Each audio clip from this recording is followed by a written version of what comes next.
नमस्कार वाणी दोस्तों, ocean network में आपका हम्म, स्वागत है। ऐसा लगता है कि भारत की बढ़ती हुई ताकत को खास तौर से पश्चिम के कुछ देश और जो घोषित रूप से और जिनकी पहचान भी इस समय सबके सामने, कम से कम हमारे सामने तो है ही, ऐसी ताकतें फिर से भारत का रास्ता रोकने के लिए सक्रिय हो गई हैं। अब G20 के सफल आयोजन के बाद ये तो आप जानते ही हैं कि अब नए सिरे से भारत का यूएनएससी में जो एक दावेदारी है उसको लेकर के गंभीर चर्चा चल रही है। आप ये भी जानते हैं कि भारत फिफ्थ लार्जेस्ट इकोनॉमी बन गई है और थर्ड लार्जेस्ट इकोनॉमी की तरफ उसने मजबूती से कदम बढ़ा दिए हैं। 2027 तक का एक आकलन है कि वो तीसरी आर्थिक शक्ति बन जाएगा। अंतरिक्ष में जो हमारी उपलब्धियां हैं, हाल में जो ग्लोबल रेटिंग आई है प्रधानमंत्री नरेंद्र मोदी की, वो लगातार 3 साल से पूरी दुनिया में टॉप पर बने हुए हैं लोकप्रियता के मामले में। ऐसे में जिस तरीके से कनाडा की धरती से एक साजिश रची गई है भारत को बदनाम करने की या भारत का रास्ता रोकने की, पिछले दिनों ये भी चर्चा थी कि एफएटीएफ के मामले में भारत को किसी तरीके से उलझाया जाए। और आप में से बहुत सारे लोगों को याद होगा जब ईडी के तत्कालीन डायरेक्टर को सुप्रीम कोर्ट ये कह रही थी कि उनका सेवा विस्तार ना किया जाए, तो भारत सरकार ने उस समय ये कहा था कि वो बहुत महत्वपूर्ण मुद्दों की निगरानी कर रहे हैं, जिनमें एफएटीएफ में जो भारत का पक्ष है वो रखने की जिम्मेदारी भी निभा रहे हैं। इसके बावजूद 15 सितंबर को उनका कार्यकाल पूरा हो गया।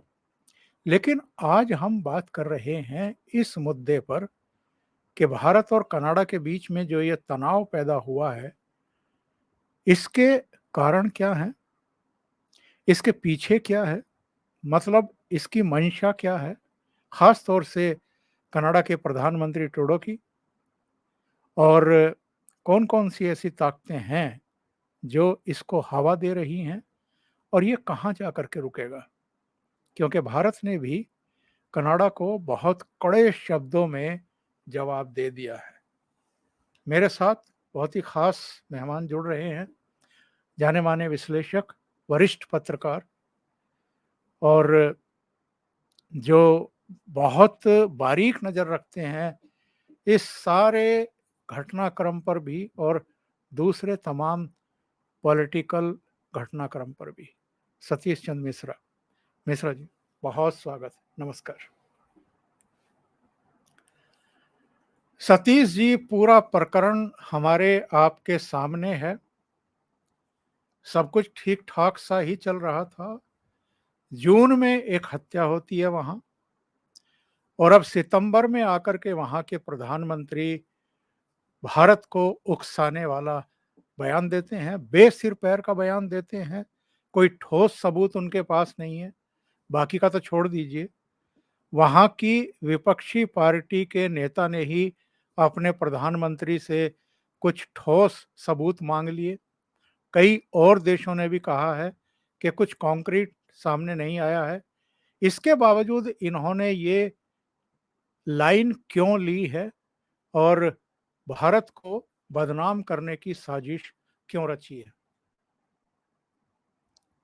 कनेक्शन है ओंकार जी। एक तो बहुत पहले से जाना पड़ेगा पीछे कि जिस समय 1000 कट की थ्योरी दी थी जियाउल हक ने, तो 80 79 80 78 79 में आया था 1000 कट की थ्योरी। उसने कश्मीर पे नहीं लागू की थी, उसने ये पंजाब को ही अपना टारगेट किया था। और पंजाब में उसने अगर जो पुराने लोगों को होंगे उनको ध्यान होगा कि खालिस्तान की आवाज उस समय, आपको जो जगजीत सिंह चौहान लंदन में बैठा हुआ करता तो वो सबसे बड़ी आवाज होता। तो पहले पंजाब में 69 तक शायद संभवतः एमएलए भी रहा, और 69 के बाद जब वो बड़ी बुरी तरह से यहाँ राजनीति में असफल हुआ तो वो भाग के इंग्लैंड चला गया। तो वहां उसने ये राग अलापना शुरू किया खालिस्तान का। तो एक वो बाहर बैठे थे, और 80 के बाद जियाउल हक ने टारगेट किया कनाडा को, कि यहाँ पर सिख जो थे सबसे बड़ी संख्या में थे वो, और वो एक तरह से ये भी समझिए कि वो कांग्रेस माइंडेड सिख थे, ये भी दर्शक समझ लें। उसका कारण बता दूं कि जो अब तो खैर काफी कुछ बदली होगी डेमोग्राफी की, कि ये सबसे ज्यादा कनाडा में ही सिख क्यों, अगर वहाँ जो पंजाब के सिख हैं उनका अगर आप सर्वे करें तो ओंकार जी आपको सर्वाधिक संख्या उस समय तक, मतलब अभी कुछ साल पहले तक, वो जलंधर या उसके अगल बगल के जिलों की है, बाकी आपको पंजाब में उतना नहीं मिलेगा। जलंधर उनका मेन था।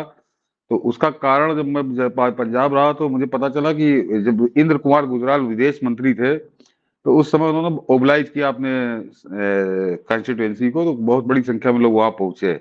लेकिन एक आगे बढ़ूं उससे पहले एक खुशखबरी बता दूं दर्शकों को, कि जैसा हम लोग यहाँ देख रहे हैं, ये जैसा न्यूज चैनल इसको हाई कर रहे हैं, तो मेरे दो मित्र इस समय कनाडा में ही हैं और मेरी कल ही उनसे बातचीत हुई। एक अपनी जी बेटी के पास गए, वो तो मोना पंजाबी हैं, और एक तो सिख ही है। उनका बेटा और बेटी दोनों वहीं पे हैं, तो वो पिछले 7-8 महीनों से कनाडा में है। लखनऊ का ही रहने वाला है वो, ठीक ठाक उनका यहाँ व्यापार है। बेटों के पास तो मैंने दोनों से पूछा तो वो हंस रहे थे।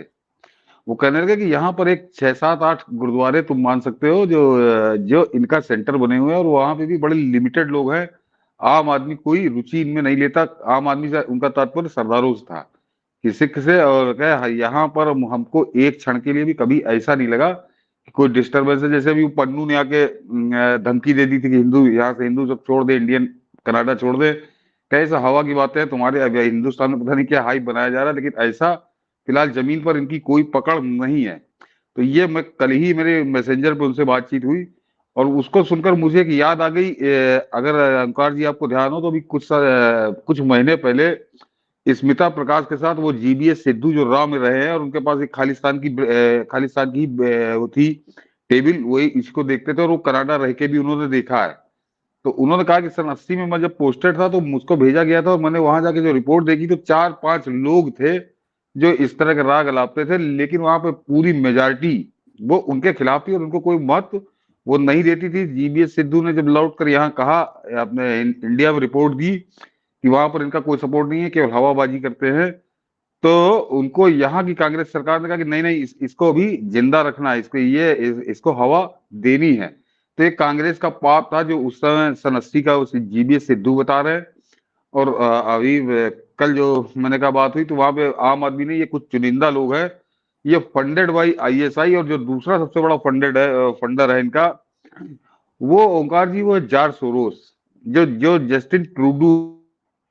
लगता है कुछ इंटरनेट की प्रॉब्लम है वहाँ पर, तो अभी ये शॉर्ट आउट हो जाएगा और फिर से सतीश जी जुड़ जाएंगे। सतीश जी बता रहे थे कि जो कुछ भी यहाँ मीडिया में हाइप क्रिएट किया जा रहा है, ये ऐसा लगता है कि जैसे जानबूझ करके किया जा रहा है, या कुछ ज़्यादा ही इसको महत्व दिया जा रहा है। कनाडा में ऐसा कुछ नहीं है, ज़मीन हाँ, पर वहाँ ऐसा कुछ नहीं है, कौन और वहाँ नहीं, जो हिंदू हैं, वो बिल्कुल भी इनसे घबराए हुए नहीं हैं, या नहीं नहीं सिखों में भी किसी तरह की कोई असुरक्षा की भावना नहीं है, या उनके साथ नहीं है। जी सतीश जी, नहीं। आप अपनी बात पूरी करिए। हाँ, ये यही मेरा मैसेज था कि यहाँ पे कुछ ज्यादा हाइप हो रहा है, लेकिन ऐसा नहीं। हाँ, वो लोग एक्टिव हैं। एक तरीके तो वो आईएसआई, मैंने कहा कि सन 80 में जो जियाउल हक ने 1000 कट वाली थ्योरी लागू की थी, उस पर आईएसआई अभी भी काम कर रही है, और वो इनको पैसा देती है जिस तरह के लोग हैं जिनको आप देखते हैं।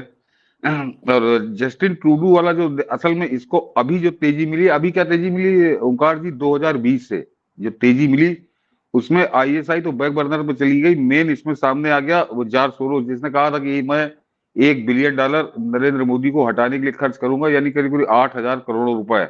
और वो अब बिल्कुल खुलकर खेल रहा है। तो उसके जस्टिन ट्रूडू के साथ संबंध उजागर हो चुके हैं। वो बाकायदे इंटरनेशनल प्रेस में भी फोटो के साथ वीडियो, और वो कैसे मीटिंग कर रहा है। और 2020 में दर्शक समझे कि 2020 में ट्रूडू की सोरोस के साथ एक मीटिंग होती है। और आपको याद होगा कि यहाँ पे जो किसान आंदोलन के नाम पे खालिस्तानी गुंडे एक्टिव हुए थे, और सबकी वो ऑक्सीजन सबको कनाडा से मिल रही थी। तो वो कनेक्शन वहां से जोड़िए। और 2018 में जब वो आया था, अब की वो नहीं मिला, लेकिन 2018 में जब ट्रूडो हिंदुस्तान आया था तो उसने राहुल गांधी के साथ एक अलग मीटिंग की थी। तो ये एक तिकड़ी है, आईएसआई, सोरोस, कांग्रेस यहाँ जो हिंदुस्तान में बैठी है, और वो ट्रूडो उसमें बीच में एक मोहरा है, क्योंकि ट्रूडो को लोग अक्सर यहाँ पे ओंकार जी जो लोग एनालिसिस करते हैं कि ट्रूडो जो है वो असल में सिख वोटों के चक्कर में कर रहा है। वो सिख वोट कितने हैं? सिख वोट वहां बहुत कम है वहां पे। हाँ, मैं 2 लाख। मगर मगर वो सिख वोट जब वो मुस्लिम वोटों से मिल जाते हैं, जो पाकिस्तानी आईएसआई के इशारे पर काम करते हैं, तो वो एक ठीक ठाक संख्या हो जाती है जो वहां पे उल्लेखनीय हो जाती है, 4-5%। और वो आईएसआई उसी को इशारा करती है समर्थन करने का, उसी सरकार या उसी पार्टी को जो उनकी इस मुहिम को आगे बढ़ा है।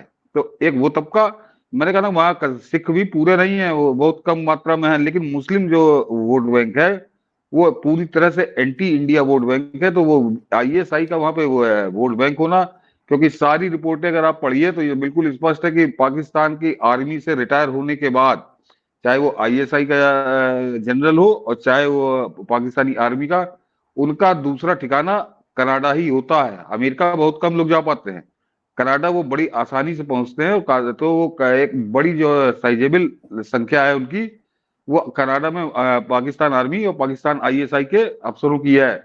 वो पूरी तरह से वहां रिटायर होकर एक्टिव हैं और वो अपने लिए काम करते हैं। तो जो ट्रूडो को वोटों का लालच है वो केवल सिख वोट का लालच नहीं है, वो लालच पाकिस्तान के मुसलमान वोटों का है। और वो केवल उसी के पास जाते हैं जो एंटी इंडिया या एंटी हिंदू काम करते हैं। तो ये उसके ऊपर पॉलिटिकल प्रेशर है। और दूसरा जो 8,000 करोड़ की थैली सोरोस ने खोली है, तो सोरोस वहां पे वो फंड कर रहा है, और कांग्रेस उसमें उस आग में घी डालने का काम एक तरह से यहाँ पे फेलिसिटेटर की तरह काम कर रही है। ऐसे लोगों का जरा गौर करिए कि इतनी घटनाएं हो गई खालिस्तान से संबंधित।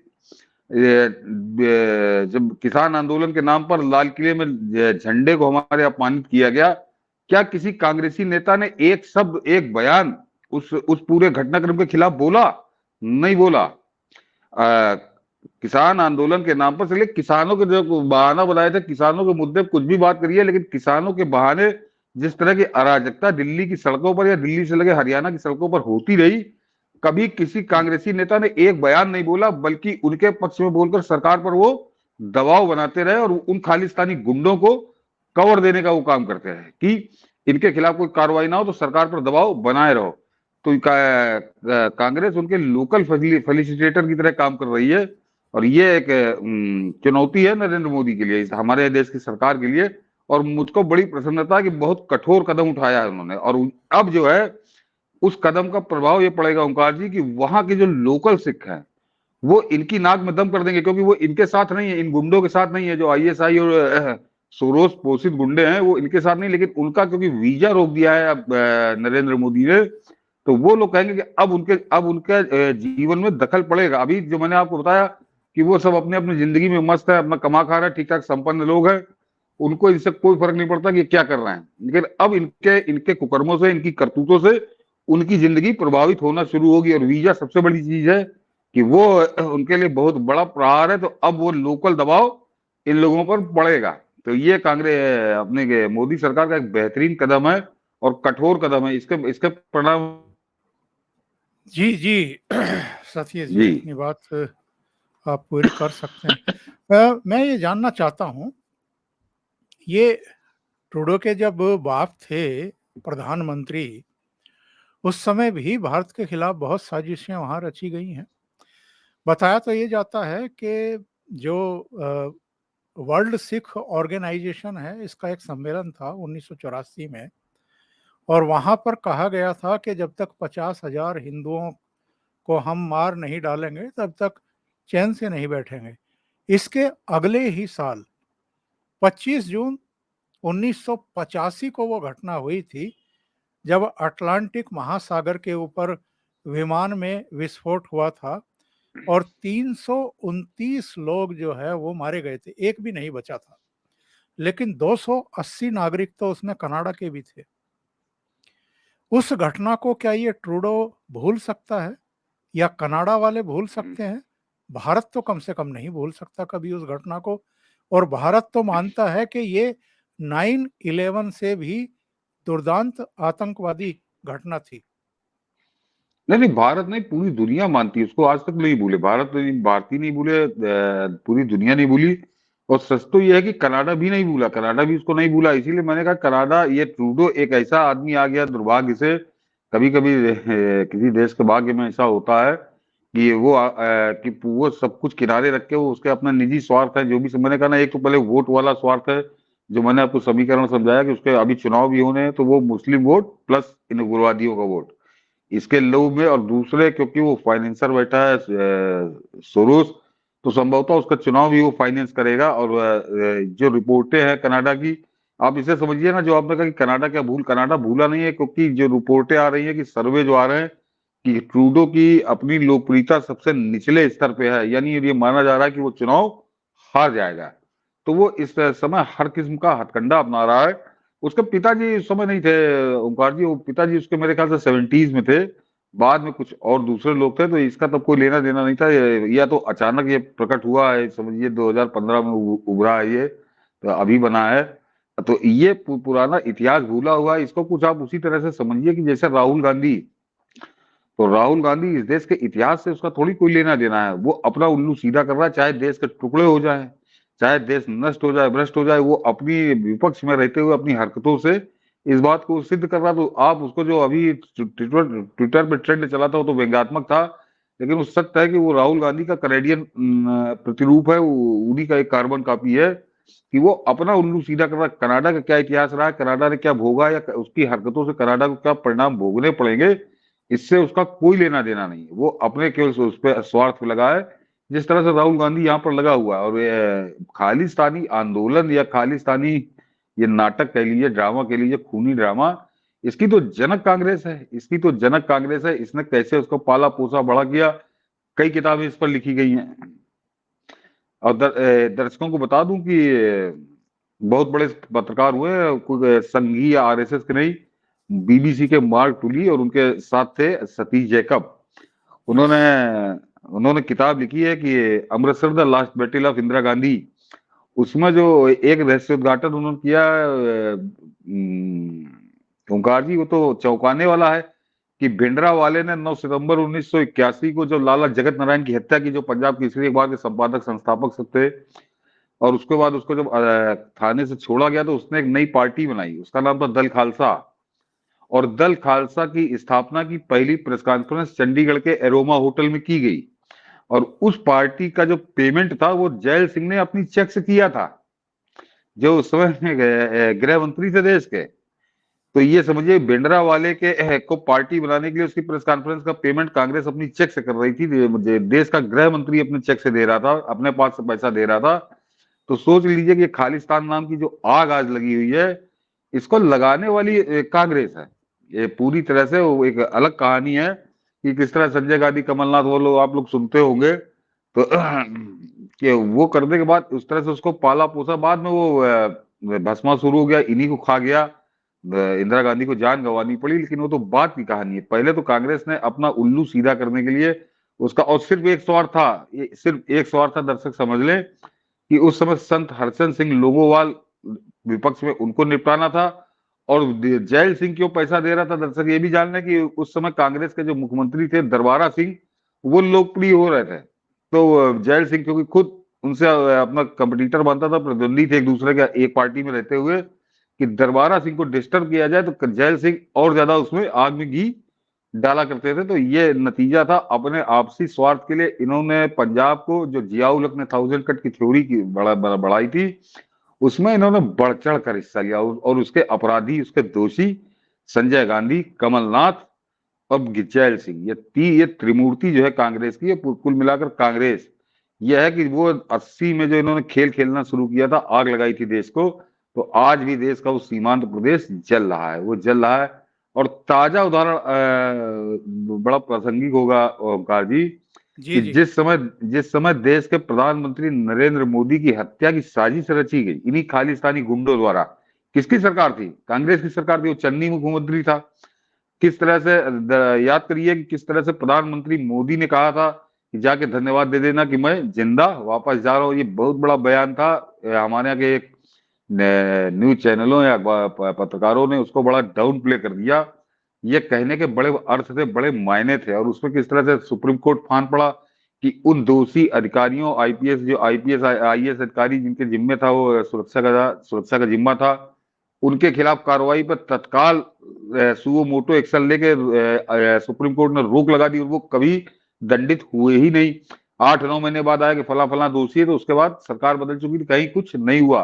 तो जो प्रधानमंत्री की हत्या की साजिश रचने तक की सीमा पर चली जाए जो कांग्रेस, तो सोच लीजिए जो नौजवान पीढ़ी है, जिनको उस दौर का किस्सा याद हो कि उस समय 80 की जब मैं जिक्र कर रहा हूं, तो किस तरह का खूनी खेल कांग्रेस ने खेलना शुरू किया था पंजाब की राजनीति पर हावी होने के लिए।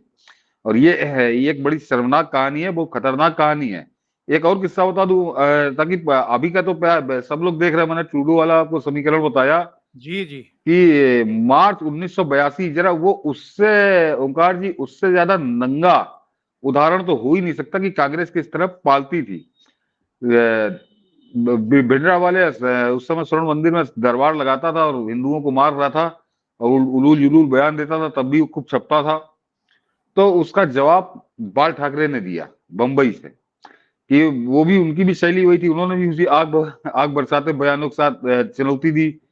तो भिंडरा वाले ने कहा कि मैं तुम्हारे बंबई आता हूं और तुमको वहीं ठीक करूंगा।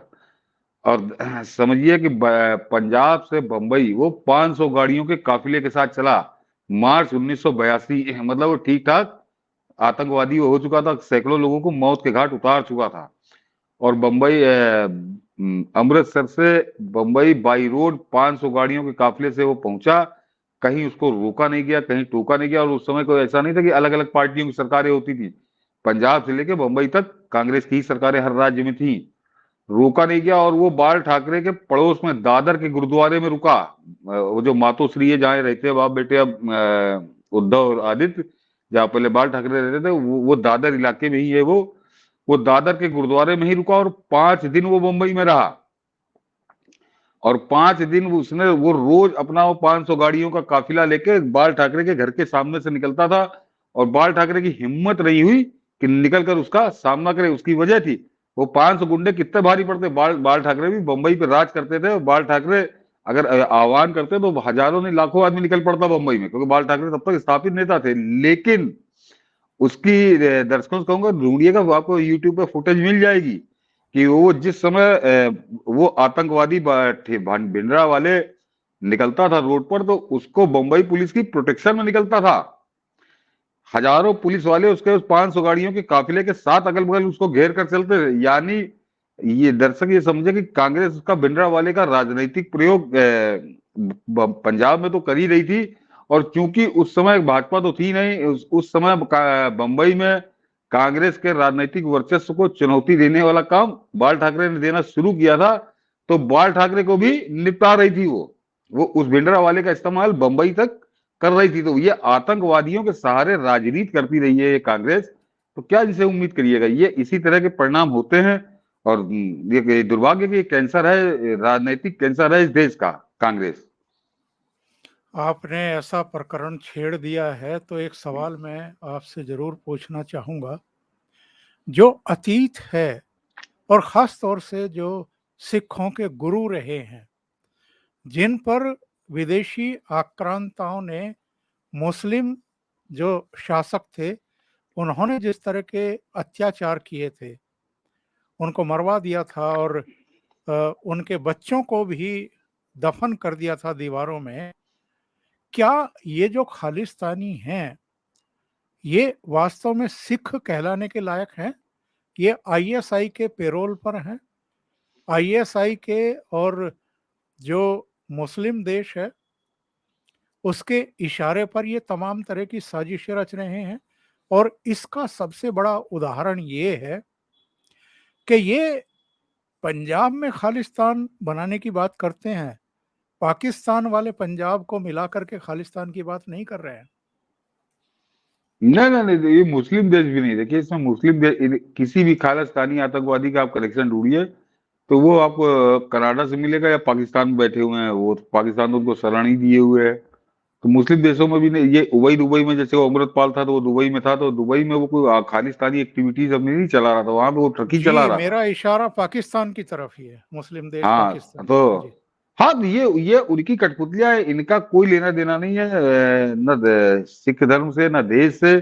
ये पैसे में जैसे वेश्याएं बिकती हैं, ये उस तरह से बिक गए हुए लोग हैं। अन्यथा इनको, आपने बिल्कुल सही कहा कि अपने गुरुओं का इतिहास ही पढ़ ले अगर ये, तो कम से कम आईएसआई और पाकिस्तान के तो नहीं करेंगे समर्थन।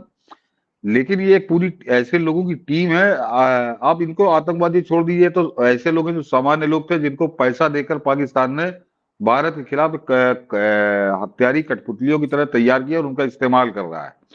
मैं हिंदुस्तान की राजनीति की बात करता हूँ।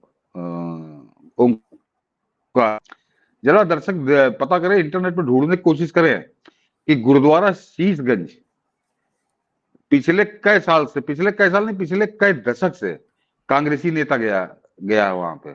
नरेंद्र मोदी तो गुरुद्वारा रकाबगंज, गुरुद्वारा शीशगंज अक्सर जाते हैं किसी न किसी गुरु पर्व पे वो वहां मत्था टेकने जाते हैं। वो स्वर्ण मंदिर भी गए।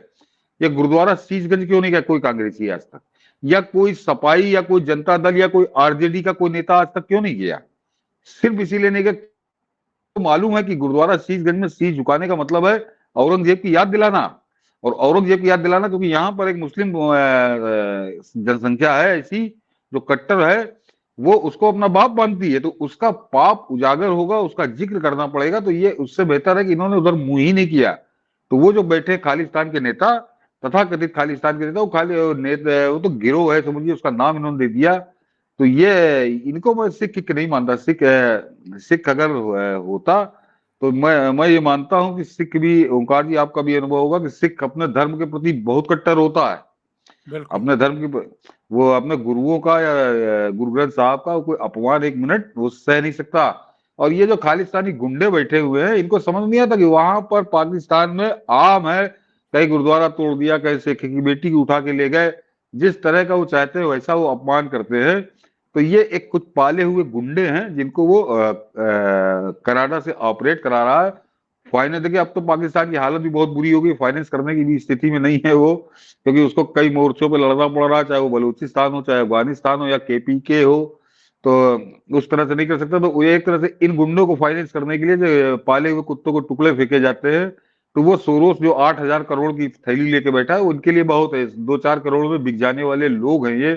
तो उनका इस्तेमाल वो कर रहे हैं। और आईएसआई की भूमिका इस समय मैंने जो बताया कि पॉलिटिकली ये है कि इनको अपने उस वोटिंग पावर से, जो 2-3% वहां मुसलमान हैं, उनका दबाव उस वो ट्रूडो पे या वहां की तथाकथित राजनीति पे वो डालकर इनको पॉलिटिकल शेल्टर, वो पॉलिटिकल कवर कह दीजिए, दे रहा है पाकिस्तान। फाइनेंशियली तो वो इस समय बहुत स्ट्रांग नहीं, इस स्थिति में नहीं रह गया कि वो पूरी तरह से फंड करे। और इसीलिए नरेंद्र मोदी का एक कारनामा जो कभी कोई ध्यान ही नहीं देता, या इस पे ये लोग जिक्र नहीं करते, जानबूझकर उसको छुपाते हैं कि नरेंद्र मोदी भी इस बात को जानते थे कि लड़कर गोली चलाकर लड़ाई जरा दूसरे टाइप की होगी।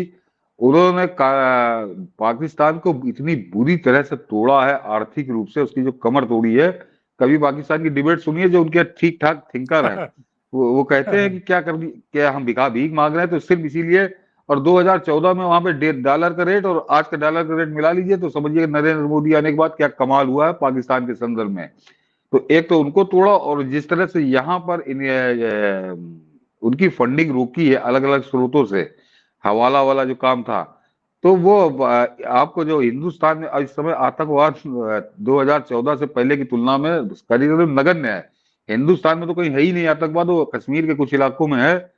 तो वो एक बड़ा रोल प्ले कर रहा है। तो मगर वो चीज कनाडा में जाके फेल हो रही है, क्योंकि वहां पर वो सोरोस वाला एक एंगल है जो उनको फाइनेंशियली टूटने नहीं दे रहा, उनको कुछ ना कुछ दे के जिंदा रखे है। लेकिन मैंने कहा, जिस तरह से मुझको नहीं लगता कि पिछले 9 साल में जब से नरेंद्र मोदी आए, पाकिस्तान को छोड़ दीजिए, किसी देश के खिलाफ स्वागत योग्य कुछ। है। जी हाँ, जी। हम्म, सतीश जी, ये नरेंद्र मोदी के पीछे क्यों पड़े हुए हैं? नरेंद्र मोदी ने ऐसा सिखों का क्या अहित किया है? अगर किसी ने किया है, अगर ऑपरेशन भी, ब्लू स्टार ऑपरेशन भी कराया तो इंदिरा गांधी ने कराया। इंदिरा गांधी की हत्या के बाद जो सिख विरोधी दंगे हुए, सिखों का नरसंहार हुआ, वो भी कांग्रेस के शासन में हुआ। नरेंद्र मोदी तो हमेशा सम्मान देते आए हैं इनको, फिर नरेंद्र मोदी से क्यों दुश्मनी पाली हुई है इन कट्टरपंथी खालिस्तानियों ने और कुछ सिख जमातों ने? नहीं नहीं, ये नरेंद्र मोदी, देखिए इनकी सिख जमातों की या इन लोगों की कोई औकात नहीं है। मैंने कहा ये किराए के लोग हैं, किराए के टट्टू कह लीजिए, किराए के गुंडे कह लीजिए, एक अलग ताकतें हैं जिनको जो जो इनको फंड कर रही, चाहे वो पाकिस्तान हो या वाया सोरोस और लोग हो। उसकी वजह है कि 2014 से पहले की जो सरकार होती थी वो उनके इशारों पर नाचा करती थी, उसके वो रीढ़ की हड्डी उसके नहीं थी। अभी दर्शकों को एक बताऊंगा, एक किस्सा, उसको आप जोड़ लेंगे तो समझ में आएगा। नरेंद्र मोदी के आने के बाद से वो काम खत्म हो गया। भारत तेवर के साथ खड़ा है, और इस समय तो तेवर के साथ खड़ा नहीं, तेवर के साथ वो दुनिया को निर्देशित कर रहा है, आदेशित कर रहा है। ये सबको गले के नीचे नहीं उतर रहा। और पहले कैसे सरकारें नाचा करती थी, एक उदाहरण दे दूं जो मैं सोरोस की बात कर रहा था। इस सोरोस के दो गुर्गे हिंदुस्तान में हैं, अभी भी हैं, अभी भी ऑपरेट करते हैं। एक है सलिल शेट्टी जो वाइस प्रेसिडेंट है उसकी ओपन सोसाइटी फाउंडेशन का, और एक है हर्ष मंदर, वो उसका समझिए करता धरता है, वो एडवाइजरी बोर्ड का सब चेयरमैन है। उसकी वो जो पैसा ओपन सोसाइटी फाउंडेशन के जरिए सोरोस पैसा पैसा बांटता है पूरी दुनिया में, और उसकी एडवाइजरी बोर्ड का चेयरमैन है हर्ष मंदर। तो मतलब एक तरह से वो ये तय करता है कि किस देश में किस एनजीओ को पैसा दिया जाएगा, किस एनजीओ को पैसा नहीं दिया जाएगा। ये और दोनों आदमी, ये हर्ष मंदर तो सोनिया गांधी की उस एडवाइजरी कमेटी में भी थे, मैं मनमोहन वही सिंह। बताने, एडवाइजरी कमेटी में ही नहीं थे, इनके कुकर्म क्या थे जरा ये दर्शक समझ लें। वो काम अब चूंकि नहीं हो रहा है, तो ये किस तरह से आईएसआई के लिए काम करते थे ये दर्शक समझे। कि जब ये एनएससी का मेंबर था, जिसका भी जिक्र किया ओंकार जी ने, तो दो अजमल कसाब जो बंबई में पकड़ा गया था, जिसने 60-70 लोगों को जिसने मारा था, जिसको मारते हुए लोगों ने देखा था, उसको उसकी सजा माफ कराने के लिए ये राष्ट्रपति प्रणब मुखर्जी के ऊपर दबाव बनाने पहुंचा था। तो ये एनएससी का मेंबर था, इस हैसियत से गया था, और साथ में एक और एनएससी की मेंबर लेके गया था, उसका नाम था अरुणा राय। तो ये हर्ष मंदर, अरुणा राय और निखिल डे, एक बहुत बड़े पत्रकार, स्वयंभू स्वघोषित, इन सेकुलरों ने उनको देवता बना रखा था। तो ये तिकड़ी पहुंची थी कि अजमल कसाब की सजा माफ कर दी जाए। तो खैर प्रणव दा ने नहीं किया, और ये केवल अजमल कसाब ने, ये अफजल गुरु की भी सजा माफ कराने यही तिकड़ी गई थी। तो जो आपका सवाल था वो ये रिलेटेड है कि अब ये इस तरह के कुकर्म नहीं हो पाते। अजमल कसाब को छुड़वाने के लिए, पाकिस्तानी आतंकवादी को छुड़वाने के लिए यहाँ की सरकार नहीं नाचती, जैसे अजमल कसाब या अफजल गुरु के इशारे पर नाचा करती थी। और ये सब जानते हैं, जिनको थोड़ी सी भी राजनीति में वो होगी, कि जो एनआईसी थी जिसका भी आपने जिक्र किया, जिसका ये मेंबर था हर्ष मंदर और अरुणा राय, वो तत्कालीन यूपीए सरकार की कैबिनेट से ज्यादा पावरफुल थी। और उसमें भी हर्ष मंदर और अरुणा राय को सबसे ज्यादा पावरफुल माना जाता था। वो दोनों प्रणब मुखर्जी के पास पहुंच गए थे कि अजमल कसाब को माफ कर दो, अफजल गुरु को माफ कर दो। तो ये 2014 से पहले ये जो देशघाती कुकर्म होता था वो अब नहीं हो पा रहा। अब आईएसआई के वो मंसूबे पूरे नहीं हो रहे, अब उनको गोली मारी जा रही है। और इस तरह के लोग हाशिए पड़े हुए हैं। हर्षमंदर खिलाफ तो केस दर्ज है, संभवतः उसको सजा भी होगी। सीएए के आंदोलन में, दिल्ली दंगे में उसकी भूमिका पाई गई है सबूतों के साथ, तो वो तो मुकदमा जेल लाओ, जाएगा जेल। ये स्थिति है, इसलिए उनको रास नहीं आ रहा। इस पूरे विवाद का जो कनाडा के प्रधानमंत्री ने छेड़ा है, इसका अंजाम क्या होगा आपकी दृष्टि में? और जिस तरह से मुश्कें कस दी हैं भारत ने, ये घुटने टेकने के लिए मजबूर होगा? मैं तो आज एक और समाचार देख रहा था, महिंद्रा ने तो अपना वहां से व्यापार भी समेटने का ऐलान कर दिया है।